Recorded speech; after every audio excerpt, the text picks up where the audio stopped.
¿Cuándo se acabará la guerra en Medio Oriente? La respuesta a esa pregunta no la conoce nadie. Incluso parece que ni siquiera Donald Trump. El presidente de Estados Unidos ha dado declaraciones contradictorias que duraría hasta 5 semanas, mencionó. Luego señaló que 8 y más recientemente que estaría llegando a su fin. Ese último planteamiento va en contravía de lo que ha dicho el secretario de Guerra Pete Hegseth, pues según él, la guerra apenas empieza. Irán está solo y están perdiendo gravemente.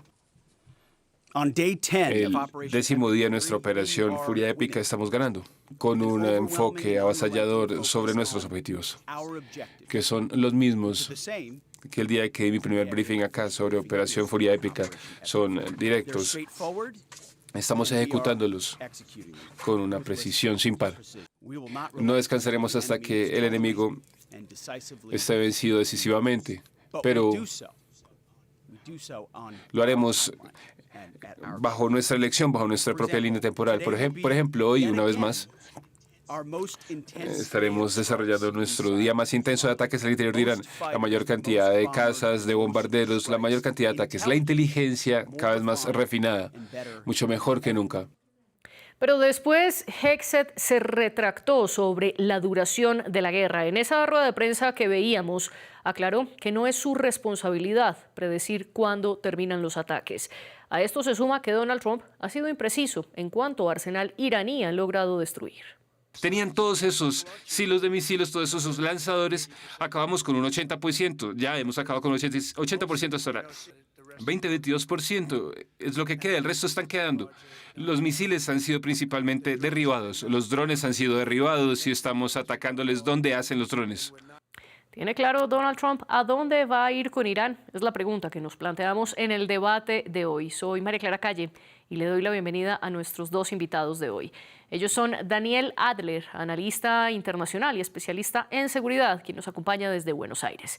Y en Santiago de Chile está Jorge Araneda, doctor en Relaciones Internacionales y Medio Oriente de la Universidad de Ankara. Les doy la bienvenida a ustedes dos a este programa y antes de comenzar, la invitación de todos nuestros episodios, que nos sigan en redes sociales. Estamos como @France24-ES. Mi cuenta personal es @mariaclaguirre. Y si se perdieron alguno de los episodios pasados, pueden escucharlos a través de Apple Podcasts, Spotify, Deezer y TuneIn. Daniel, comienzo con usted y tanto a usted como a Jorge les propongo que iniciemos hablando de la postura de Estados Unidos. ¿Usted qué opina de esas contradicciones que ha tenido el presidente Trump?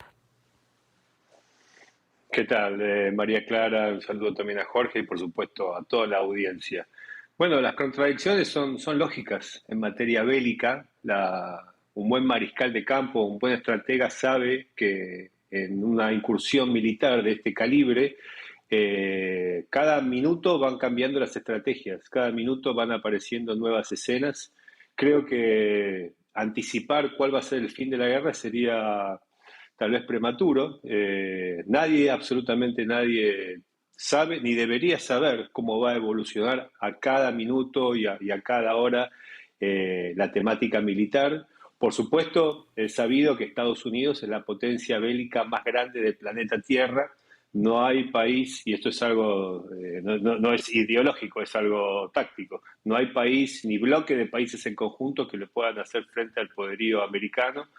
Que la victoria bélica va a ser por parte de los Estados Unidos es un hecho irrefutable, eso va a pasar, no se sabe exactamente cuándo. ¿Por qué? Porque también hay negociaciones dentro del Estado de Irán, con el Estado teocrático de Irán, pero que desde el punto de vista técnico y táctico la victoria va a ser americana, es decir, va a ser del lado de la libertad, eso es un hecho, es indiscutible.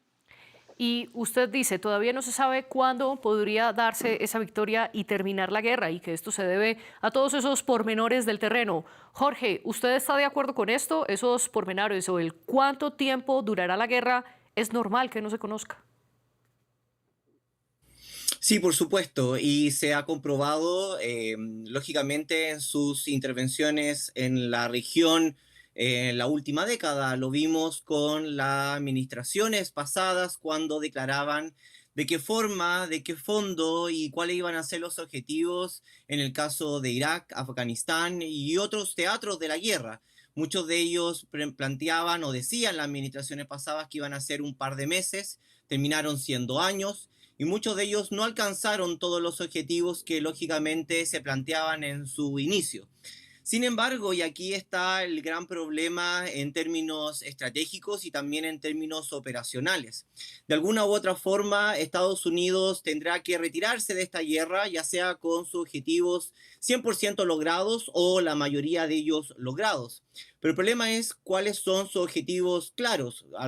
En algunos casos terminan siendo objetivos netamente militares, algunos políticos y en algunos casos meramente simbólicos. De ahí que para Irán, o particularmente desde la visión de Irán, que sabe que no va a ganar, el punto central es no perder.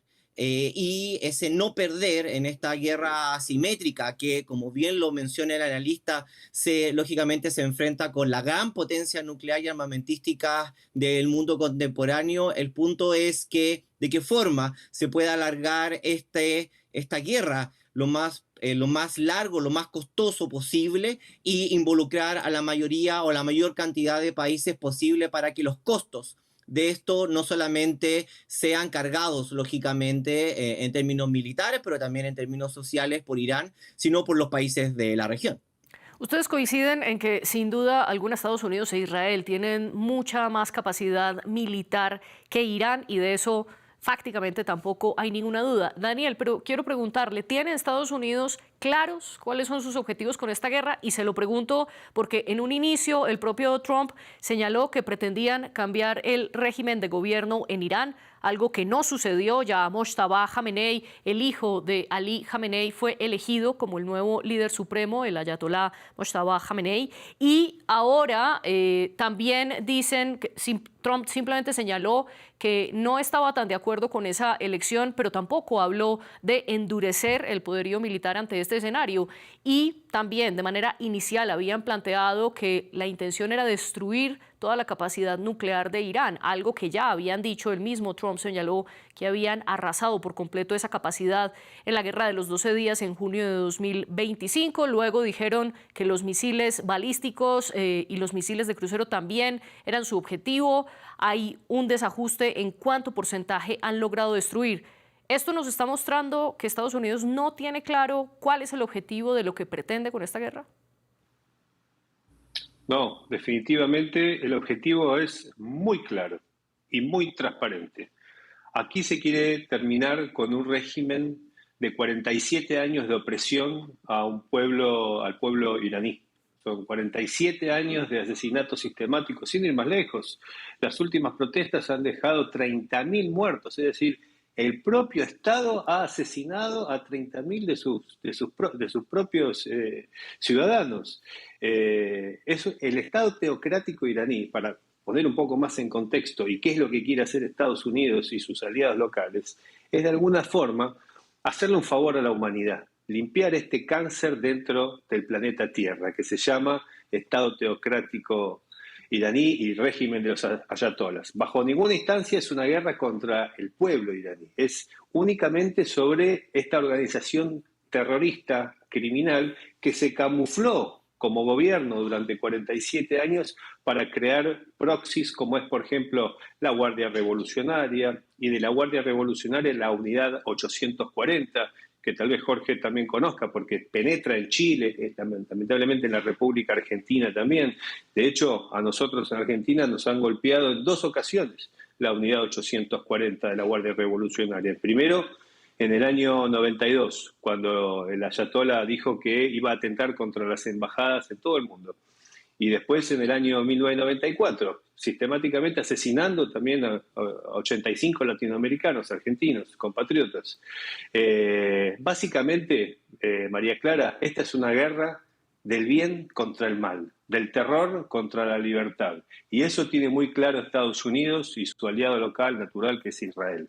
Se quiere liberar a 92 millones de personas y también desarticular todos los proxies que tenemos nosotros en Latinoamérica, como por ejemplo Venezuela hasta hace muy poco era un campo de operaciones de la BEVAC, del sistema de inteligencia iraní. Bolivia, que está con límite con Argentina también, desde el año 2022 tienen un acuerdo con el gobierno teocrático iraní para ensamblar los drones, estos drones, los Mohajer 136, que volaron la semana pasada en la embajada, se ensamblaban en Bolivia y las piezas se fabricaban en Venezuela. Todo eso viajaba a Rusia para bombardear Ucrania. Bueno, todo este eje del mal se empezó a desarticular ya hace 10 días con este operativo Furia Épica. Y eso es algo que es muy claro, muy transparente y muy puntual.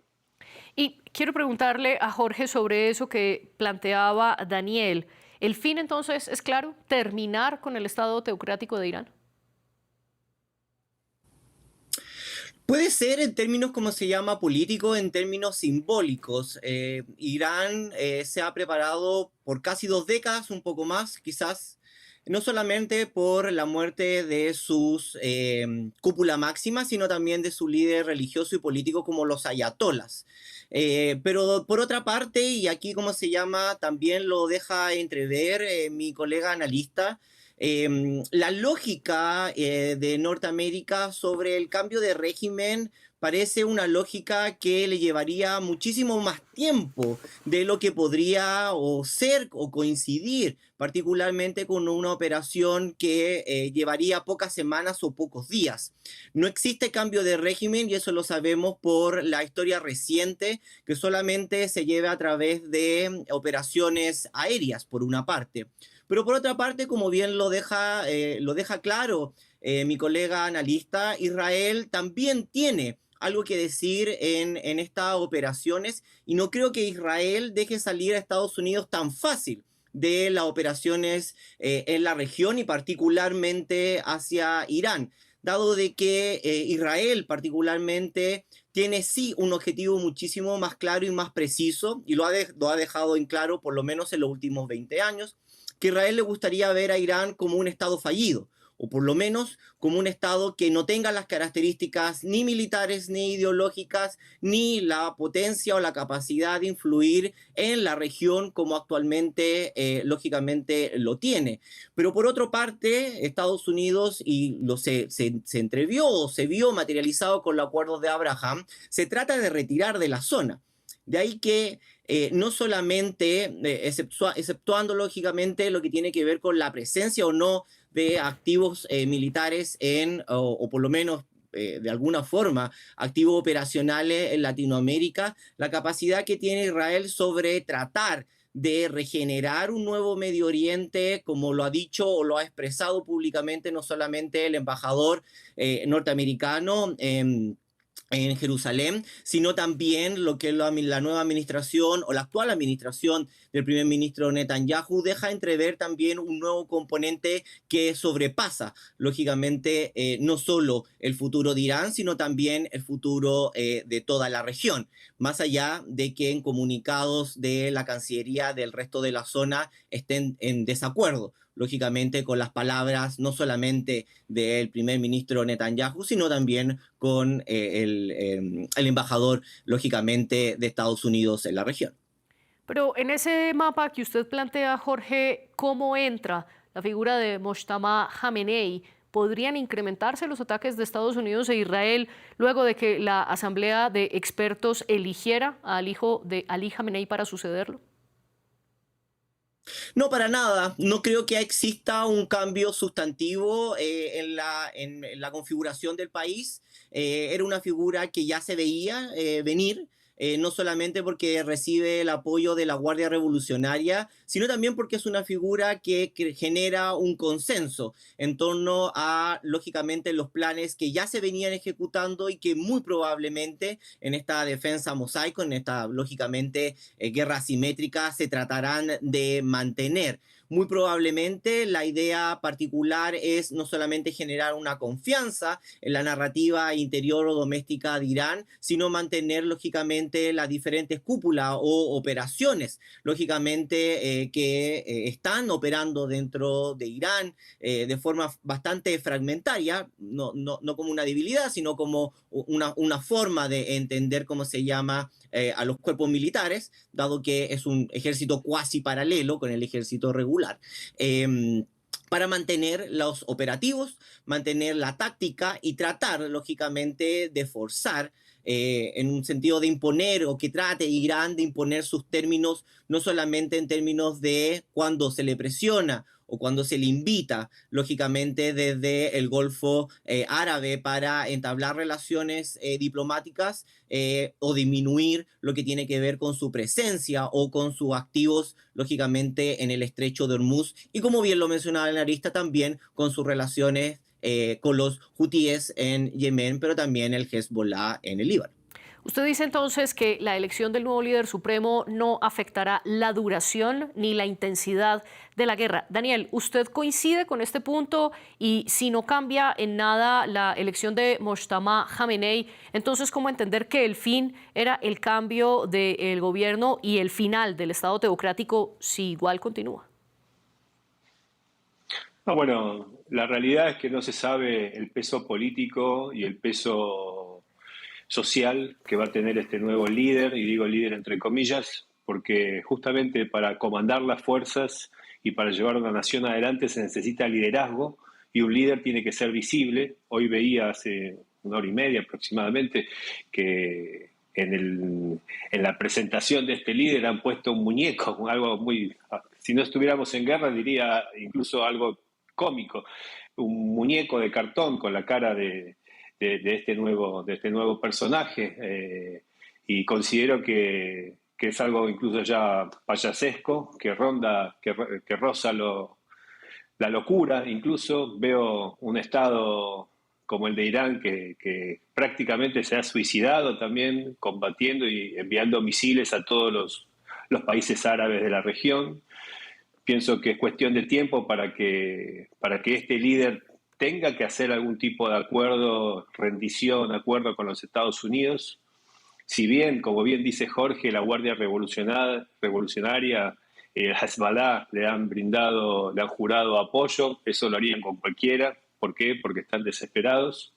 Y pienso que no va a impactar en la sociedad, y al ser este nuevo ayatolá, un ayatolá capitalista, que tiene cientos de millones de dólares en propiedades en Londres y en otros lugares de Europa, va a tener otra mentalidad, y pienso que una negociación / rendición es casi inminente y bastante cercana. No podría calcular tiempos, pero eso es lo que creo que va a pasar. Y al respecto, el propio Donald Trump ha dicho que que Irán intenta negociar con Estados Unidos, algo que tampoco se ha pronunciado el gobierno persa al respecto. Daniel, quiero preguntarle ahora sobre los asuntos internos de Estados Unidos. Pues justo horas después de que el presidente Donald Trump afirmara que esta guerra estaba llegando a su fin, la Secretaría de Guerra de Estados Unidos en su red social de X publicó que apenas empezaba. Una declaración similar a la que había dado antes Pete Hegseth, diciendo que el conflicto todavía podía durar. ¿Cómo interpreta usted esta contravía de declaraciones entre Trump y Pete Hegseth? Sí, se percibe como una contravía, como un intercambio, pero no lo es. Recordemos que hay una etapa de guerra abierta, técnica, táctica y electrónica y electromagnética, pero también hay otra etapa, otra fase que se llama guerra psicológica, en donde hay muchas técnicas de despistes, sesgos cognitivos y toda clase de trucos mentales. Ida y vuelta por parte del Departamento de Justicia, del Departamento de Guerra y del presidente de los Estados Unidos es adrede, es calculada, no hay ningún tipo de descoordinación, todos son mensajes subliminales que se van arrojando para que el enemigo también pueda un poco distraerse y también no impedir cualquier tipo de planificación criminal y enemiga. Lo que sí tenemos que estar conscientes, y Jorge lo mencionó en 2 ocasiones, es la palabra asimetría o guerra asimétrica, operaciones asimétricas. En esta fase de la operación, en estos 10 días de operación, cuando Irán tiene un gran porcentaje, no puedo decir cuánto, pero un gran porcentaje de su ejército eliminado, es donde usualmente se activan los lobos solitarios, las células dormidas del Hezbollah, de Hamas, de la unidad 910 de Hezbollah, que está en las triples fronteras y en las principales ciudades, y toda clase de terroristas solitarios. Por eso hay que tener especial cuidado y atención en Europa en este momento y en Latinoamérica, que es donde empezamos a recibir alertas naranjas y alertas rojas. Y Jorge, ¿cuál es su planteamiento sobre esto último que propone Daniel y también sobre la postura de él de esas declaraciones que parecen en contravía realmente son para distraer al enemigo? O sea, yo postulo la misma afirmación que John Alterman, un analista conocido y que trabajó para el gobierno norteamericano como analista, pero también trabajó para el Estado Mayor, presentaba incluso antes de esta enorme operación, que el presidente Donald Trump, y esto no pongo en entredicho la capacidad norteamericana, pero sí parece extraño que justo haya destituido al presidente del Estado Mayor Conjunto, el general de la Fuerza Aérea C.Q. Brown, y apartó otros 5 almirantes y en general una reestructuración sin precedente de liderazgo militar norteamericana. De hecho, también la almirante Lisa Franchetti fue lógicamente fue la primera mujer en liderar en la rama militar y lógicamente también fue destituida junto al vicealmirante Fred Kasher de Estados Unidos, que estaba como director del Estado Mayor Conjunto, lógicamente meses antes. Duró muy poquito, duró aproximadamente de diciembre hasta el inicio de las operaciones militares. Por lo tanto, no solamente generó resentimiento, sino también roce con el mando militar que tiende a ser, no solamente en Estados Unidos y en la mayoría de los países del mundo, apolítico, y que un desmembramiento de sus cabezas militares también genera, antes de un operativo de este calibre, también ciertas contradicciones bastante singulares que quizás después del conflicto militar y cuando tengamos los reportes internos podrá uno evaluar lógicamente qué impacto tuvo en esta reestructuración del liderazgo militar de Estados Unidos. Pero dejando eso de paso, por otro lado, existe la narrativa, más allá, ¿cómo se llama?, de ciertos analistas en torno a estos lobos solitarios que sí hemos tenido, lógicamente, ciertos reportes de inteligencia en Europa, particularmente en Francia y Alemania, pero no en Latinoamérica. No sabemos particularmente si es porque no se han activado o si por las fuerzas de inteligencia lo han desactivado. Pero sí es importante, ¿cómo se llama?, dejar algo sumamente claro. No, y aquí para hacer un punto sobre la afirmación de mi colega, es importante separar 2 cosas. Primero, los aspectos ideológicos de los aspectos religiosos. Tenemos una enorme comunidad chiita en Latinoamérica, en minoría, son casi en todos los países de Latinoamérica, son una minoría dentro de la comunidad musulmana, que en su mayoría entre un 70, un 80%, un poco más, termina siendo sunita. Muchos de ellos sí tienen, lógicamente, lazos religiosos, pero la mayoría de los chiitas de Latinoamérica, son neoconversos y en algunos casos bastante críticos del régimen iraní, más no de lo que tiene que ver con las posturas más bien religiosas. Por lo tanto, es importante a la opinión pública hacer esta distinción entre, lógicamente, la posibilidad real o no lo sabemos, sobre células terroristas, pero no masificarlas a una población que, como muy bien el analista iniciaba su análisis, Estados Unidos dice o plantea que lógicamente no está en contra de la población iraní, sino en el régimen. Esa misma lógica habría que llevarla también y tener cuidado al hacer afirmaciones en Latinoamérica. ¿Y usted qué responde ante esto, Daniel? Me llama poderosamente la atención los dichos de Jorge, justamente él encontrándose físicamente en Chile. ¿Por qué? Porque Chile ha sido infiltrado por el Tren de Aragua, y el Tren de Aragua es el brazo armado de Nicolás Maduro, y Nicolás Maduro es el satélite de Irán. Me llama poderosamente la atención, hasta te diría me entristece que no se vea con claridad esta temática y que las fuerzas de inteligencia no hayan detectado hostilidad terrorista, no quiere decir que no la haya, quiere decir que no la han detectado. Creo que estamos ante una amenaza muy fuerte en la región, que el conflicto bélico, por más que se alargue o no a 13.800 kilómetros de distancia de Latinoamérica, pienso que tarde o temprano vamos a tener secuelas de esto o intentos de atentados en la región, así como tuvimos en 2 ocasiones en la Argentina. Bueno, tanto Argentina, Chile, que también tiene triples fronteras, Brasil, todos los países están realmente infectados por algo que se llama Hezbollah, una organización chií-libanesa que tiene alianza justamente con bandas criminales. Está comprobado, repito, está comprobado que las organizaciones terroristas en Latinoamérica tienen alianzas con organizaciones criminales como el Tren de Aragua, que tan fuerte, repito, tan fuerte golpeó Chile, como el PSC, Comando Vermelo, Jalisco Nueva Generación, entre muchas otras, Clan Rotela, entre muchas otras. De hecho, hay casos en donde Hezbollah se unió con el PSC para asesinar al fiscal Pizzi en las playas de Barú, en Colombia, hace tan solo 2 años. Todavía estamos a tiempo de frenar lo que se viene, pero que ser conscientes. En psicología criminal muchas veces se habla que detectar el problema real representa ya el 50% de la solución. El problema es cuando no queremos ver el problema, cuando decimos el problema no existe y así pensamos que va a desaparecer. Tenemos terrorismo en Latinoamérica, tenemos muchas células dormidas, incluso hay una universidad que se llama Al-Mustafa, que opera en Chile, Al-Mustafa, que lo que hace es captar ciudadanos chilenos, argentinos y ecuatorianos, enviarlos a Qom, que es un pueblo de Irán, para, entre comillas, ¿no?, aprender la filosofía del Islam, cuando en verdad son centros de adoctrinamiento del terror. Lo único que se les pide a esas personas es que vuelvan a sus pueblos de origen y que impartan esta filosofía. Y el departamento latinoamericano en Qom está manejado por Moshe Rabbani. Moshe Rabbani era el clérigo que vino a la Argentina y que fue el autor intelectual del atentado de la AMIA. Entonces, yo digo que por más que nos duela, tenemos que ser conscientes de que estamos infiltrados por el terror. Jorge, muy brevemente, ¿tiene alguna réplica?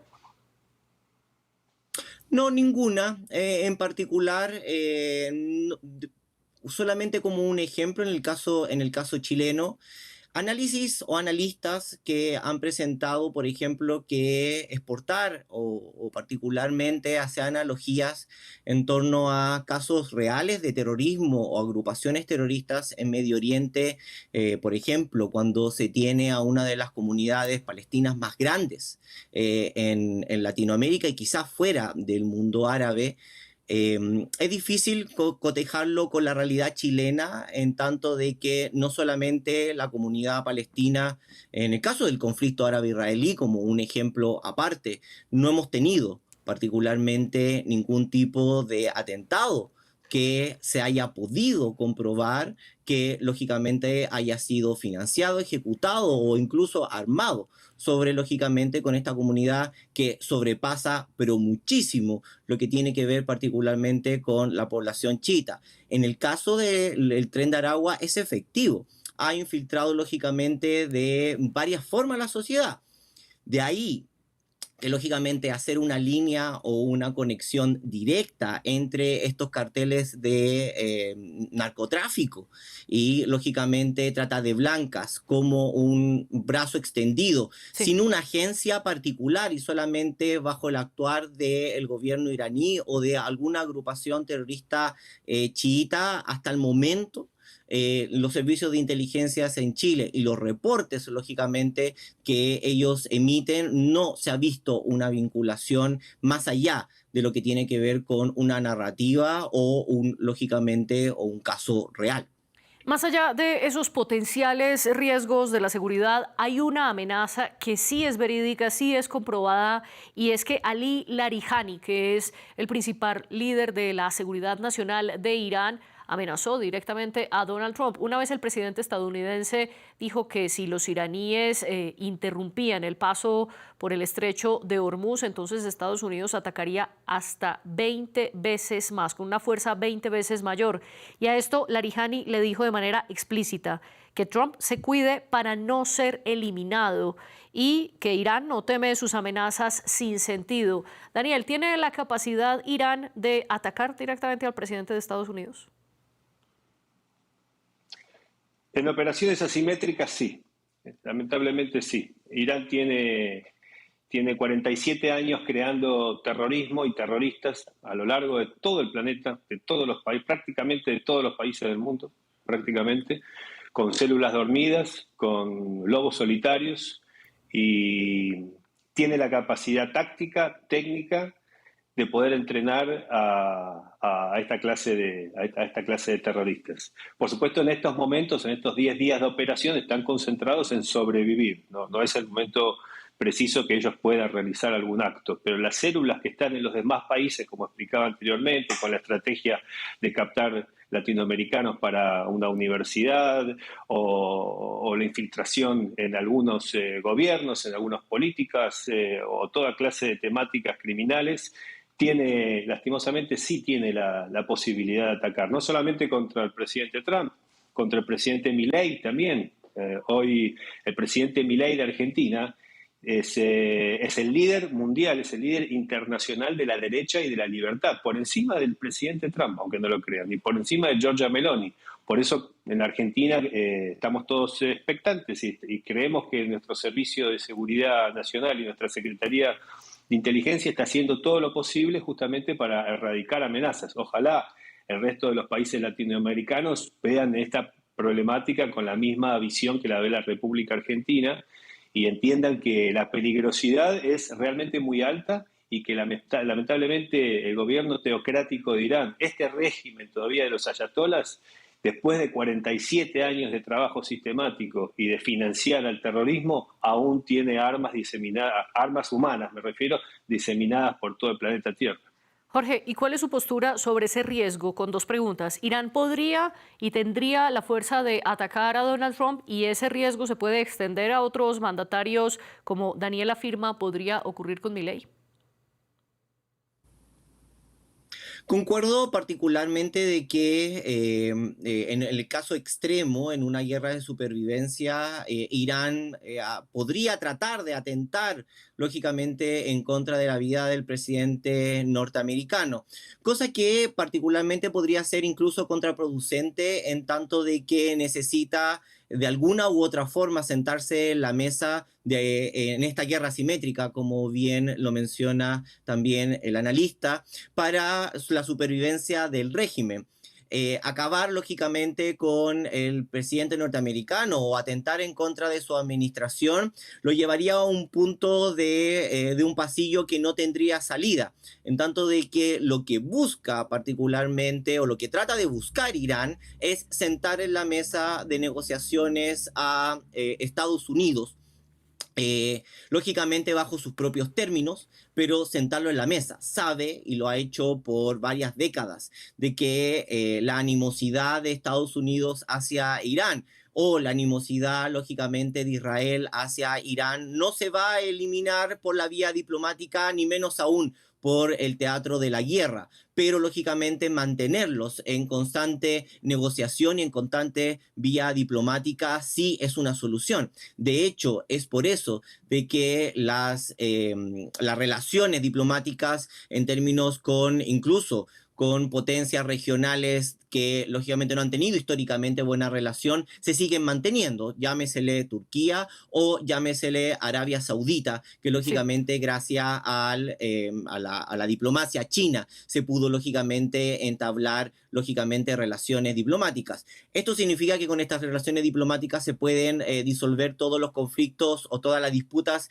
ideológicas y geopolíticas? No. Pero lógicamente sí se abre una puerta para disminuir o desescalar este conflicto que hasta el momento la mayoría o la gran cantidad de pérdidas, no solamente militares, sino también económicas, lo está sufriendo los países del Golfo más que otros países de la región. Y ahora llega la tarea más difícil. En una sola frase, Daniel, comenzando por usted, ¿tiene claro Donald Trump a dónde va a ir con Irán? Clarísimo. Va a ir a un mundo mejor, a un presente más esperanzador, a un mundo con menos terrorismo.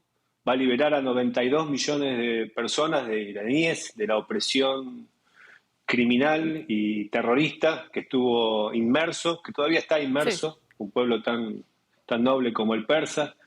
De paso, va a garantizar la existencia de Israel y va a liberar a Europa, porque recordemos qué es lo que dicen los ayatolás. Daniel.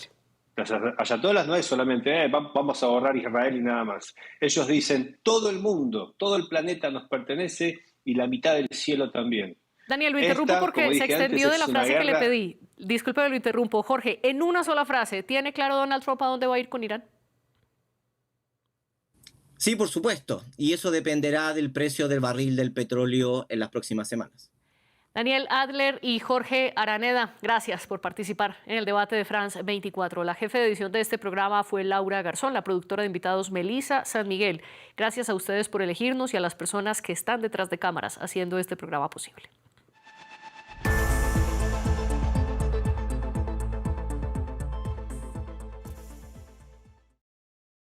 Recorra una región en constante evolución. Sus sensibilidades, luchas y conflictos en contexto. Una travesía por Medio Oriente con escala en France 24. Expreso de Oriente, presentado por Gabriel Colchen, en France 24 y france24.com.